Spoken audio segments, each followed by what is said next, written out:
The Great Stone Face by Nathaniel Hawthorne. One afternoon when the sun was going down, a mother and her little boy sat at the door of their cottage, talking about the Great Stone Face. They had but to lift their eyes, and there it was plainly to be seen, though miles away, the sunshine brightening all its features.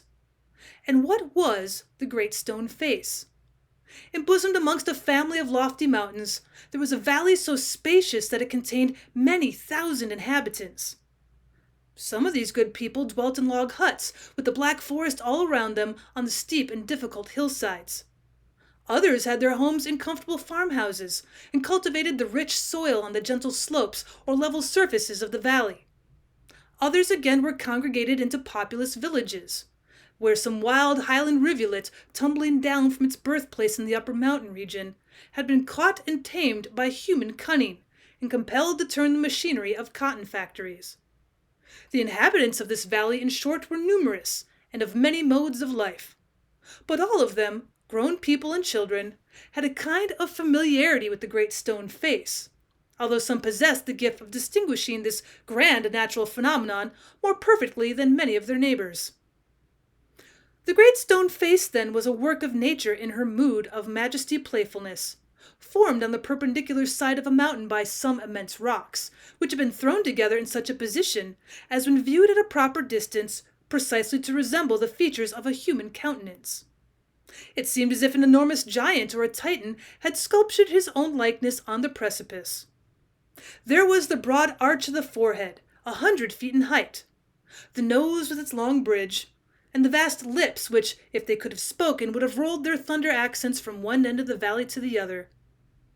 True it is that if the spectator approached too near, he lost the outline of the gigantic visage, and could discern only a heap of ponderous and gigantic rocks, piled in chaotic ruin one upon the other. Retracing his steps, however, the wondrous features would again be seen, and the farther he withdrew from them, the more like a human face with all its original divinity intact did they appear, until as it grew dim in the distance, with the clouds and glorified vapor of the mountains clustering about it, the Great Stone Face seemed positively to be alive. It was a happy lot for children to grow up to manhood or womanhood with the Great Stone Face before their eyes, for all the features were noble, and the expression was at once grand and sweet, as if it were the glow of a vast warm heart that embraced all mankind in its affectations, and had room for more. It was an education only to look at it. According to the belief of many people, the valley owed much of its fertility to this benign aspect, that it was continually beaming over it, illuminating the clouds and infusing its tenderness into the sunshine. As we began with saying, a mother and her little boy sat at their cottage door, gazing at the Great Stone Face and talking about it. The child's name was Ernest. "Mother," said he, while the titanic visage smiled on him, "I wish that it could speak, for it looks so very kindly that its voice must needs be pleasant. If I were to see a man with such a face, I should love him dearly." "Well, if an old prophecy should come to pass," answered his mother, "we may see a man some time or other with exactly such a face as that." "What prophecy do you mean, dear mother?" eagerly inquired Ernest. "Pray tell me about it." So his mother told him a story that her own mother had told to her, when she herself was younger than little Ernest. A story not of things that were past, but of what was yet to come. A story, nevertheless, so very old that even the Indians who formerly inhabited this valley had heard it from their forefathers, to whom, as they affirmed, it had been murmured by the mountain streams, and whispered by the wind among the treetops. The purport was that at some future day a child should be born hereabouts who was destined to become the greatest and noblest personage of his time, and whose countenance and manhood should bear an exact resemblance to the Great Stone Face. Not a few old-fashioned people and young ones likewise, in the ardor of their hopes, still cherished an enduring faith in this old prophecy. But others who had been more of the world had watched and waited until they were weary, and had beheld no man with such a face, nor any man that proved to be much greater or nobler than his neighbors, and concluded it to be nothing but an idle tale. At all events, the great man of the prophecy had not yet appeared. "Mother, dear mother," cried Ernest, clapping his hands above his head, "I do hope that I shall live to see him." His mother was an affectionate and thoughtful woman, and felt that it was wisest not to discourage the generous hopes of her little boy. So she only said to him, "Perhaps you may." And Ernest never forgot the story that his mother told him. It was always in his mind whenever he looked upon the great stone face. He spent his childhood in the log cottage where he was born, and was dutiful to his mother and helpful to her in many things, assisting her much with his little hands and more with his loving heart. In this manner, from a happy yet often pensive child, he grew up to be a mild, quiet, unobtrusive boy, and sun-browned with the labor in the fields, but with more intelligence brightening his aspect than is seen in many lads who have been taught at famous schools. Yet Ernest had no teacher, save only that the great stone face became one to him. When the toil of the day was over, he would gaze at it for hours, until he began to imagine that those vast features recognized him, and gave him a smile of kindness and encouragement, responsive to his own look of veneration. We must not take upon us to affirm that this was a mistake, although the face may have looked no more kindly at Ernest than at all the world besides. But the secret was that the boy's tender and confiding simplicity discerned what other people could not see, and thus the love which was meant for all became his peculiar portion. About this time there went a rumor throughout the valley that the great man foretold from ages long ago, who was to bear a resemblance to the great stone face, had appeared at last. It seems that many years before, a young man had migrated from the valley and settled at a distant seaport, where, after gathering together a little money, he'd set up as a shopkeeper.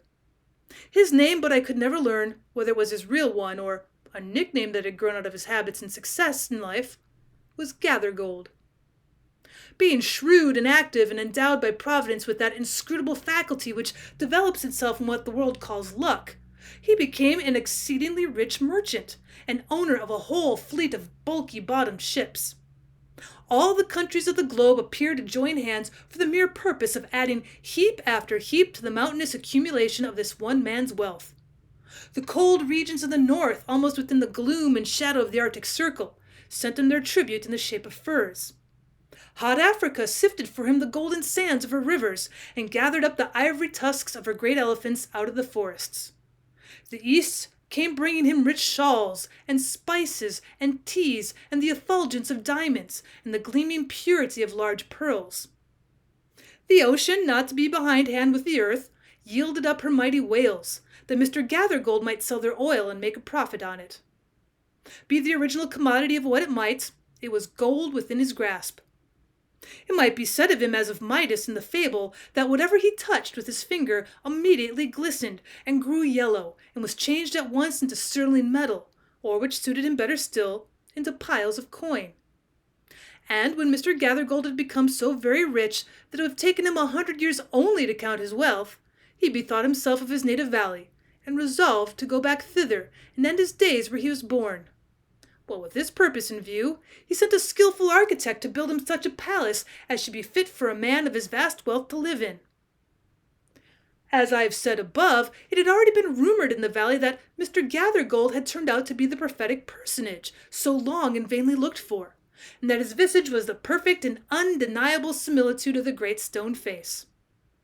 People were the more ready to believe that this must needs be the fact, when they beheld the splendid edifice that rose as if by enchantment on the site of his father's old weather-beaten farmhouse.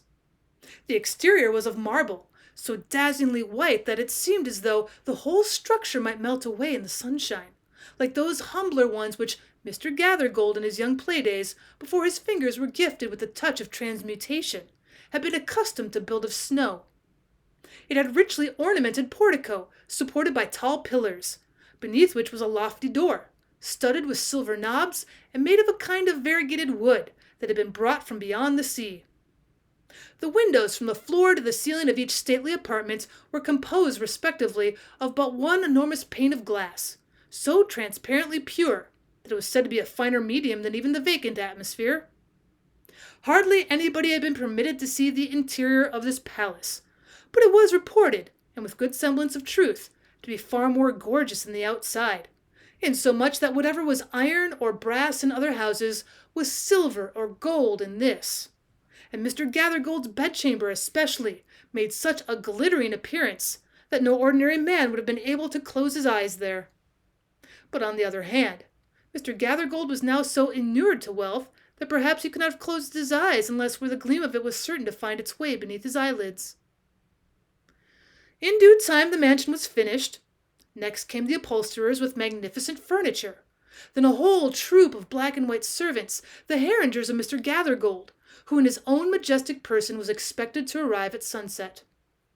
Our friend Ernest, meanwhile, had been deeply stirred by the idea that the great man, the noble man, the man of prophecy, after so many ages of delay, was at length to be made manifest to his native valley.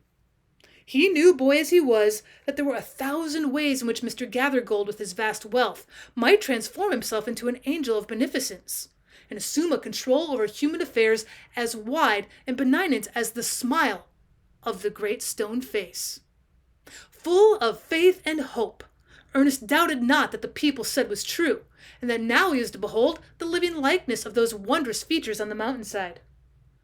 While the boy was still gazing up the valley and fancying, as he always did, that the great stone face returned his gaze and looked kindly at him, the rumbling of wheels was heard, approaching swiftly along the winding road. "Here he comes!" cried a group of people who were assembled to witness the arrival. "Here comes the great Mr. Gathergold!" A carriage, drawn by 4 horses, dashed round the turn of the road.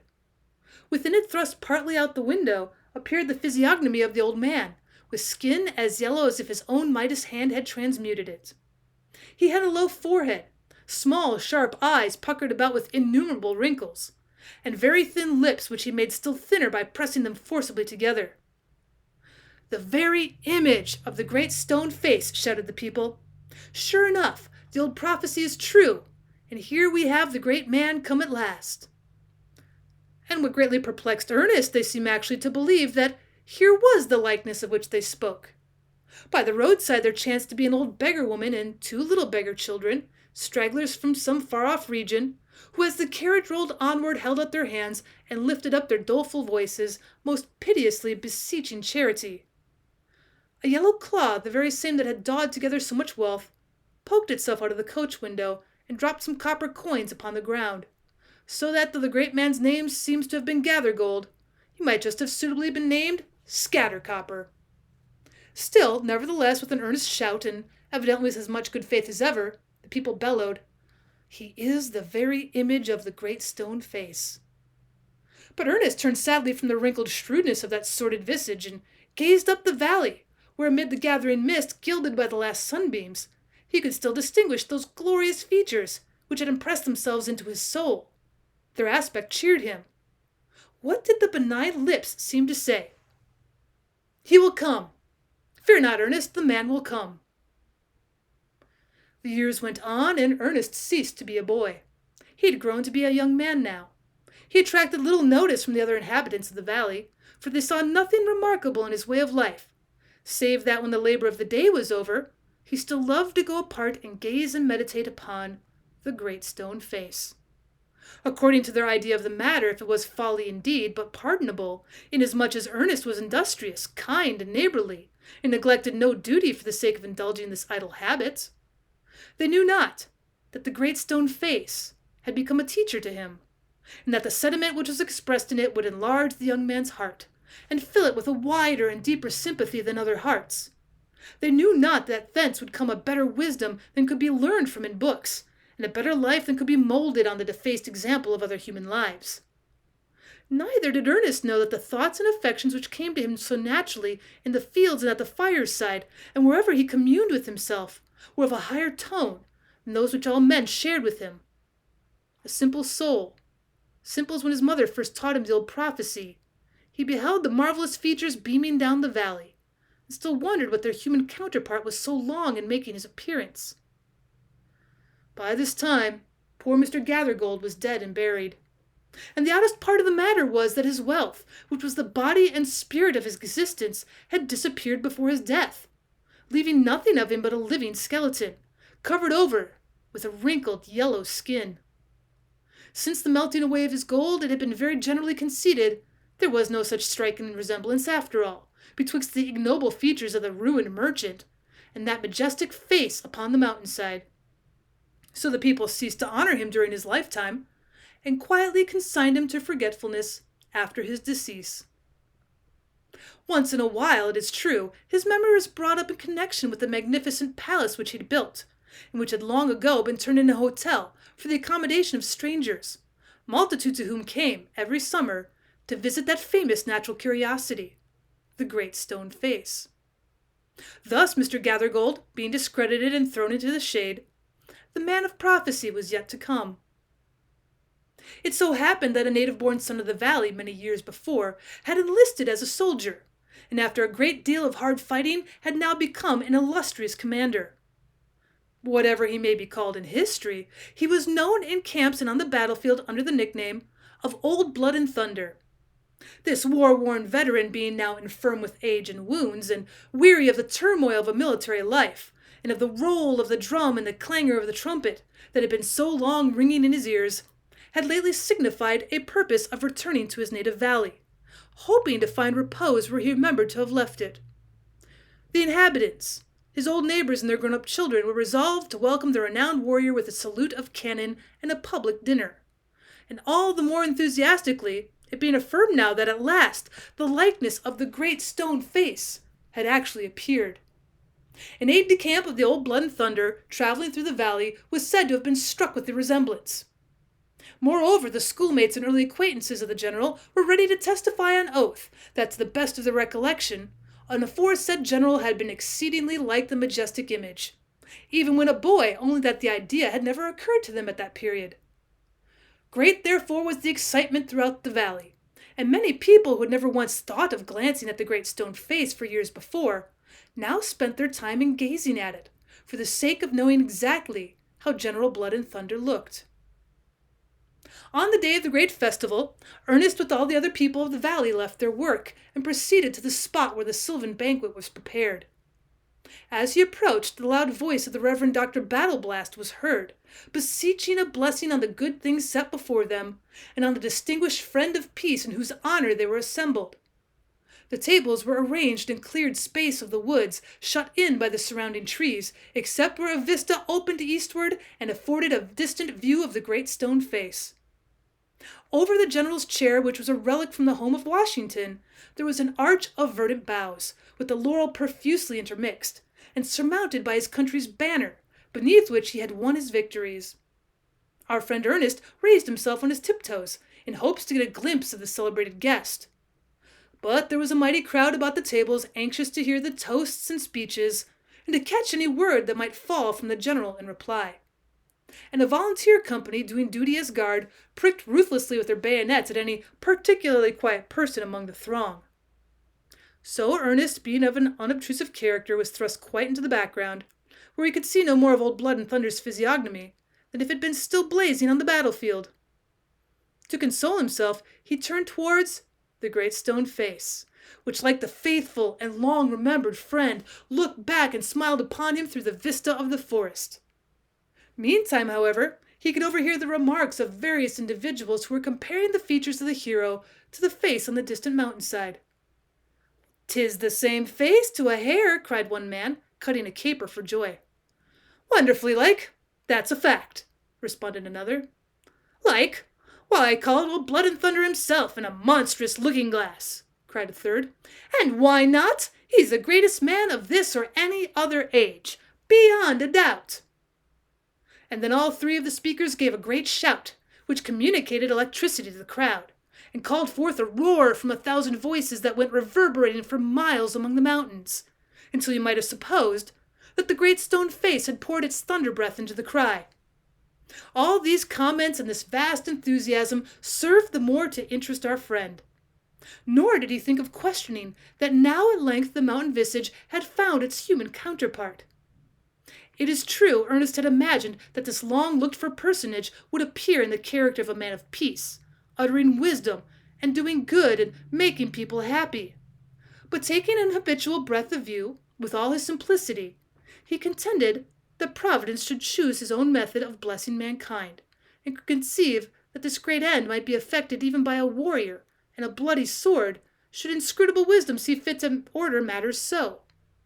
"The General! The General!" was now the cry. "Hush! Silence! Old Blood and Thunder is going to make a speech." Well, even so, for the cloth being removed, the general's health had been drunk, amid shouts of applause, and he now stood upon his feet to thank the company. Ernest saw him. There he was, over the shoulders of the crowd, from the two glittering epaulets and the embroidered collar upward, beneath the arch of green boughs with intertwined laurel and the banner drooping as if to shade his brow. And there, too, visible in the same glance through the vista of the forest, appeared the great stone face. And was there indeed such a resemblance as the crowd had testified? Well, alas, Ernest could not recognize it. He beheld a war-worn and weather-beaten countenance, full of energy and expressive of an iron will, but the gentle wisdom, the deep, broad, tender sympathies, they were altogether wanting in old Blood and Thunder's visage. And even if the great stone face had assumed his look of stern command, the milder traits would still have tempered it. "This is not the man of prophecy," sighed Ernest to himself as he made his way out of the throng. "And must the world wait longer yet?" The mist had congregated about the distant mountainside, and they were seen the grand and awful features of the great stone face, awful but benignant, as if a mighty angel were sitting among the hills, and enrobing himself in a cloud vesture of gold and purple. As he looked, Ernest could hardly believe that a smile beamed over the whole visage, with a radiance still brightening, although without motion of the lips. It was probably the effect of the western sunshine, melting through the thinly diffused vapors that had swept between him and the object that he gazed at.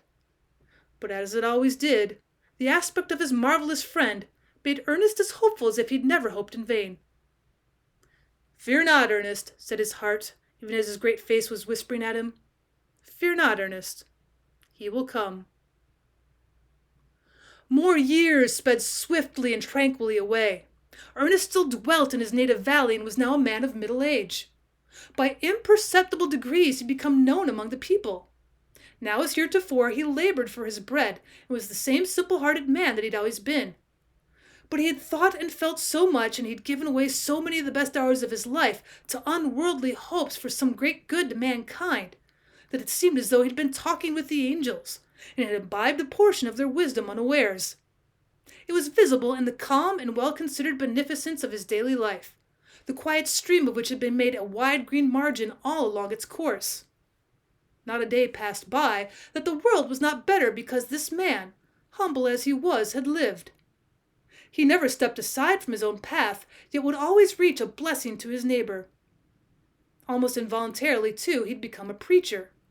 The pure and high simplicity of his thought, which, as one of its manifestations, took shape in the good deeds that dropped silently from his hand, flowed also forth in his speech.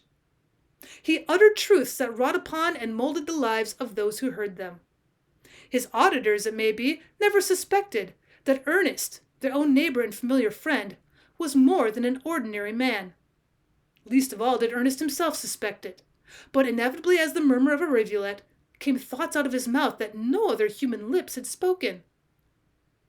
When the people's minds had little time to cool, they were ready enough to acknowledge their mistake in imagining a similarity between General Blood and Thunder's truculent physiognomy and the benign visage of the mountainside. But now again there were reports and many paragraphs in the newspapers affirming that the likeness of the great stone face had appeared upon the broad shoulders of a certain eminent statesman.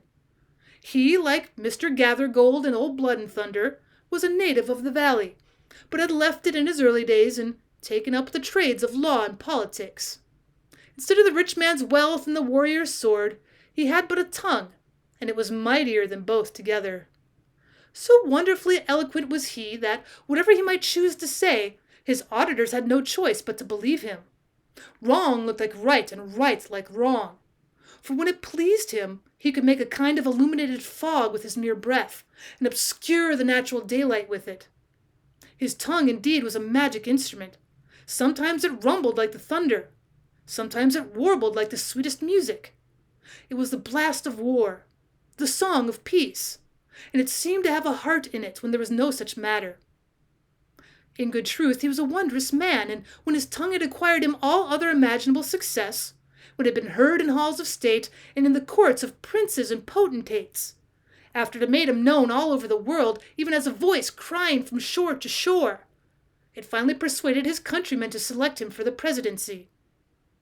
Before this time, indeed as soon as he began to grow celebrated, his admirers had found out the resemblance between him and the great stone face. And so much were they struck by it that throughout this country the distinguished gentleman was known by the name of Old Stony Phiz. The phrase was considered giving a highly favorable aspect to his political prospects, for as is likewise the case with popedom, nobody ever becomes president without taking a name other than his own.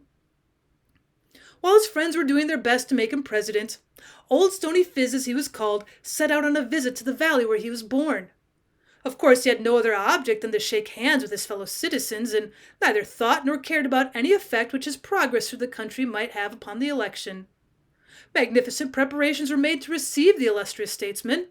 A cavalcade of horsemen set forth to meet him at the boundary line of the state, and all the people left their business and gathered along the wayside to see him pass. Among these was Ernest.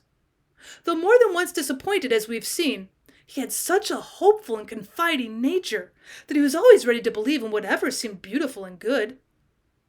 He kept his heart continually open, and thus was sure to catch the blessing from on high when it should come.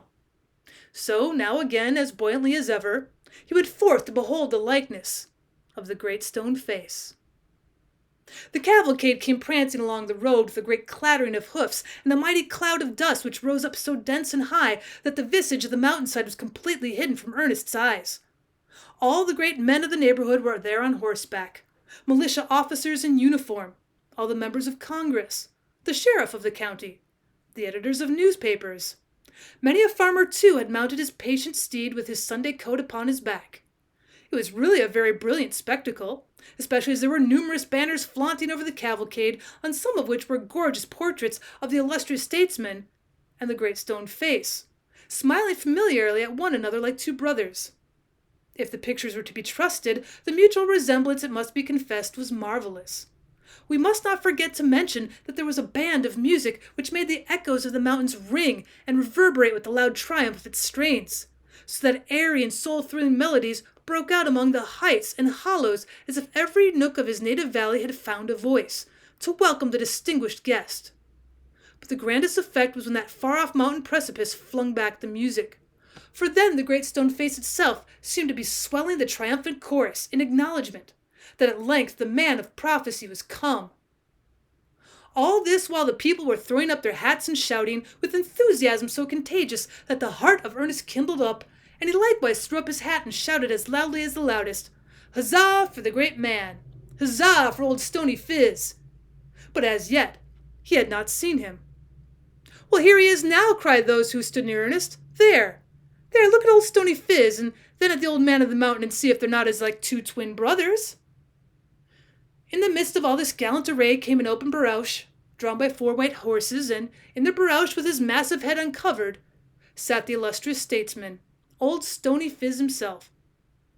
"Confess it," said one of Ernest's neighbors to him. "The great stone face has met its match at last." Now it must be owned that his first glimpse of the countenance which was bowing and smiling from the barouche, Ernest did fancy that there was a resemblance between it and the old familiar face upon the mountainside. The brow with its massive depth and loftiness, and all the other features indeed, were boldly and strongly hewn, as if in emulation of more than heroic or a titanic model. But the sublimity and stateliness, the grand expression of divine sympathy that illuminated the mountain visage and etherealized its ponderous granite substance into spirit, might here be sought in vain. Something had been originally left out, or had departed, and therefore the marvelously gifted statesman had always a weary gloom in the deep caverns of his eyes, as a child that has outgrown its playthings, or a man of mighty faculties and little aims, whose life with all of its high performances was vague and empty because no high purpose had endowed it with reality. Still Ernest's neighbor was thrusting his elbow into his side and pressing him for an answer. "Confess, confess! Is not he the very picture of your old man of the mountain?" "No," said Ernest bluntly. "I see little or no likeness." "Then so much for the worse for the great stone face," answered his neighbor, and he again set up a shout for old Stony Phiz. But Ernest turned away melancholy and almost despondent, for this was the saddest of his disappointments, to behold a man who might have fulfilled the prophecy, and had not willed to do so. Meantime, the cavalcade, the banners, the music, and the barouches swept past him with the vociferous crowd in the rear, leaving the dust to settle down, and the great stone face to be revealed again, with the grandeur that it had worn for untold centuries. "Lo, here I am, Ernest," the benign lips seemed to say. "I've waited longer than thou, and I'm not yet weary. Fear not, the man will come."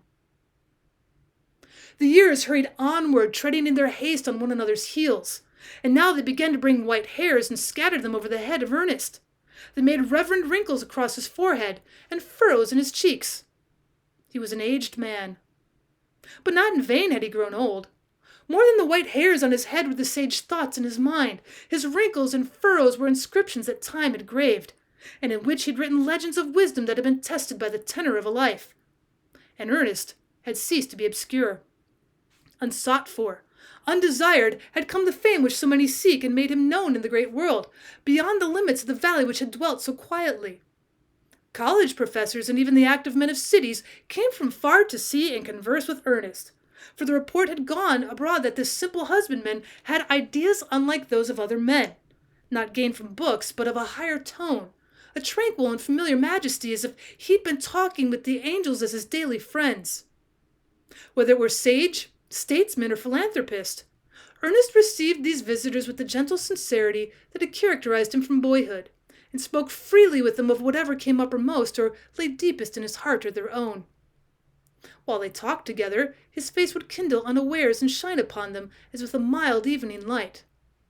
Pensive and with the fullness of such discourse, his guests took leave and went their way, and passing up the valley paused to look at the great stone face, imagining they'd seen its likeness in a human countenance, but they could not remember where.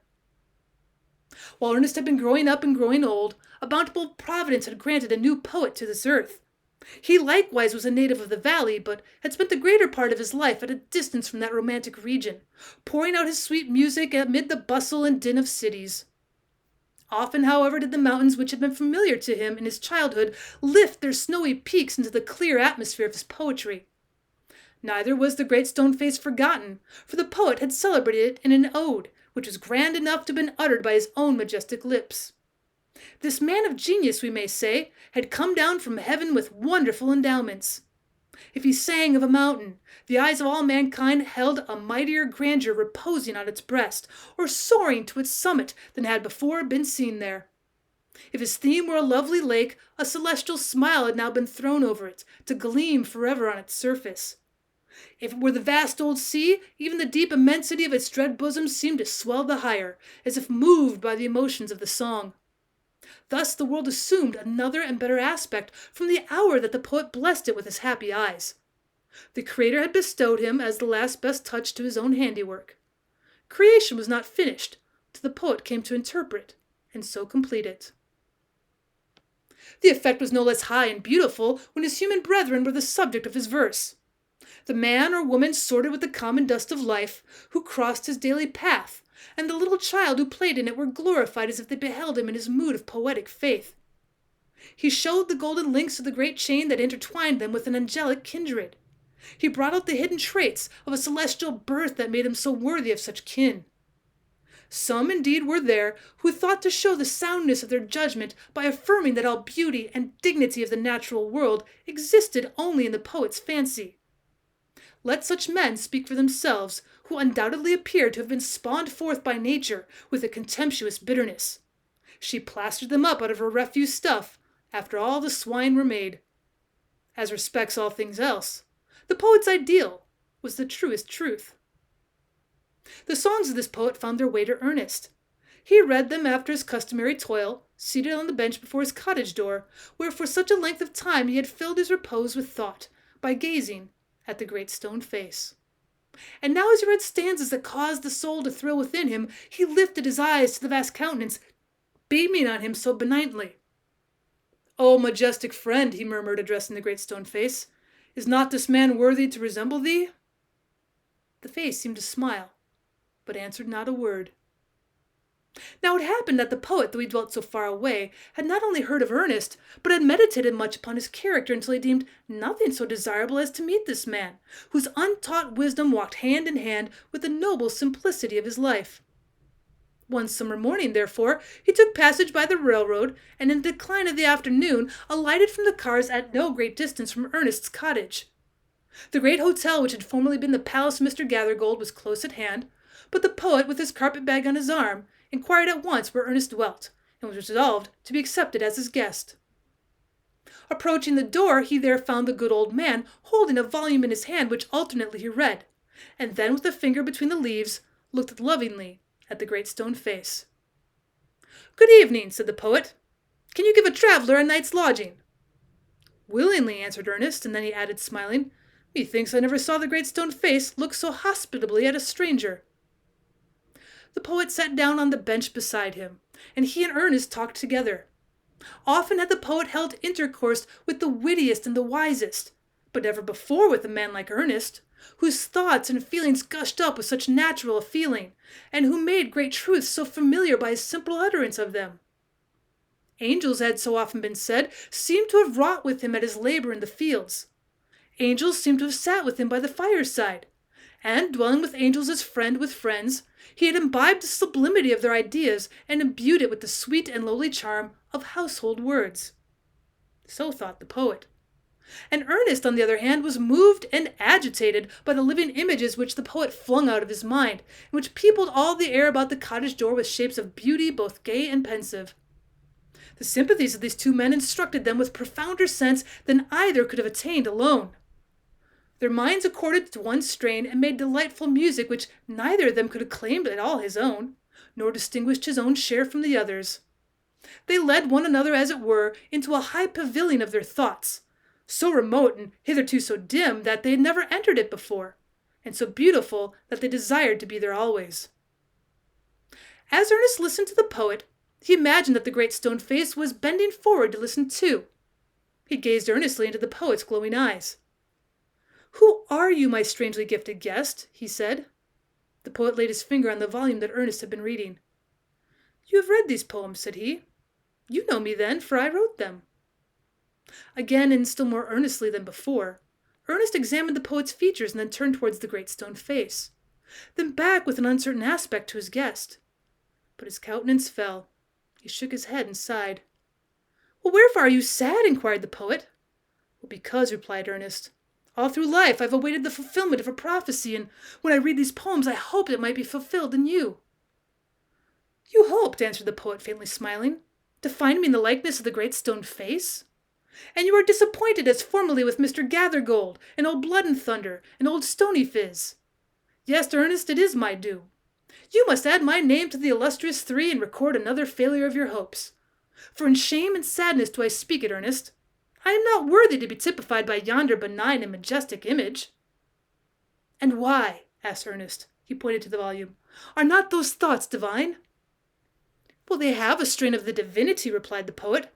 "You can hear in them the far-off echo of a heavenly song. But my life, dear Ernest, has not corresponded with my thought. I've had grand dreams, but they've only been dreams, because I've lived, and that too by my own choice among poor and mean realities. Sometimes even, shall I dare to say it, I lack faith in the grandeur and the beauty and the goodness which my own works are said to have made more evident in nature and in human life. Why then, pure seeker of the good and true, should thou hope to find in me yonder image of the divine?" The poet spoke sadly, and his eyes were dim with tears. So likewise were those of Ernest. At the hour of sunset, as had long been his frequent custom, Ernest was to discourse to an assemblage of the neighboring inhabitants in the open air. He and the poet, arm in arm, still talking together as they went along, proceeded to the spot. It was a small nook among the hills with a great precipice behind, the stern front of which was relieved by the pleasant foliage of many creeping plants that made a tapestry for the naked rock, by hanging their festoons from all the rugged angles. At a small elevation above the ground, set in a rich framework of verdure, there appeared a niche, spacious enough to admit a human figure, with freedom for such gestures as spontaneously accompany earnest thought and genuine emotion. Into this natural pulpit Ernest ascended and threw a look of familiar kindness around his audience. They stood or sat or reclined upon the grass, as seemed good to each, with the departing sunshine falling obliquely over them, and mingling its subdued cheerfulness with the solemnity of a grove of ancient trees, beneath and amid the boughs of which the golden rays were constrained to pass. In another direction was seen the great stone face, with the same cheer, combined with the same solemnity, its benignant aspect. Ernest began to speak, giving to the people of what was in his heart and mind. His words had power because they accorded with his thoughts, and his thoughts had reality and depth because they harmonized with life which he had always lived. It was not mere breath that this preacher uttered. They were the words of life, because a life of good deeds and holy love was melted into them. Pearls pure and rich had been dissolved into this precious draught. The poet, as he listened, felt that the being and character of Ernest were a nobler strain of poetry than he had ever written. His eyes glistening with tears, he gazed reverentially at the venerable man and said within himself that never was there an aspect so worthy of a prophet and a sage as that mild, sweet, and thoughtful countenance, with the glory of white hair diffused about it. At a distance but distinctly to be seen, high up in the golden light of the setting sun, appeared the great stone face, with hoary mists around it like the white hairs around the brow of Ernest. Its look of grand beneficence seemed to embrace the world. At that moment, in sympathy with the thought which he was about to utter, the face of Ernest assumed a grandeur of expression so imbued with benevolence that the poet, by an irresistible impulse, threw his arms aloft and shouted, "Behold! Behold! Ernest is himself the likeness of the great stone face." Then all the people looked and saw what the deep-sighted poet said was true. The prophecy was fulfilled. But Ernest, having finished what he had to say, took the poet's arm and walked slowly homeward, still hoping that some wiser and better man than himself would by and by appear, bearing a resemblance to the great stone face.